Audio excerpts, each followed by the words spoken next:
আসসালামু আলাইকুম, আব্দুর রহমান ভাই কেমন আছেন? আলহামদুলিল্লাহ ভালো আছি। আপনি কয় বছরের পেপার পেয়েছেন? 2 বছরের পেপার পাইছি। ইতালিতে কতদিন হয়েছে আসছেন? ইটালিতে হইছে আমার 2 বছর 7 মাস।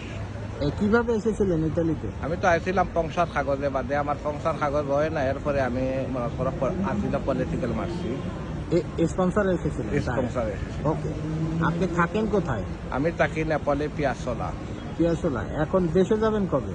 দেশে আলহামদুলিল্লাহ যাইমু, কাগজ হওয়ার পরে আমার পাসপোর্টের এনে শেষ পাওয়ার পরে আমি চলে যাই, পেপার হাতে পেলে তখন যাবেন? তখন যাই। ওকে, এখন নতুনদের উদ্দেশ্যে আপনার মেসেজ কি, যারা এখনো কমিশন দেয় না? কমিশন দেয় না, সুন্দর করে কমিশন দরকার। সাইমন ভাইয়ের সাথে সবসময় যোগাযোগ করেন, যেন সাইমন ভাই আমারও অনেক হেল্প করছে বা অনেক যোগাযোগ। আমি যে সময় এই অফিসও চিনি না, কেরাবালের অফিসও চিনি না, কিন্তু সাইমন ভাই অনেক কষ্টর বিনিময়ে আমার অ্যাড্রেস দেখাইছে, কিন্তু আমি সাইমন ভাইয়ের ঋণ কোনো সময় শোধ করতাম পারবো না। ওকে, আপনাকে ধন্যবাদ। আপনার জন্য রইলে শুভকামনা। কাজ পাওয়ার সাথে সাথে দেশে যাবেন। ওকে, দেশে যাইবো আলহামদুলিল্লাহ। ওকে, আল্লাহ হাফেজ। আল্লাহ।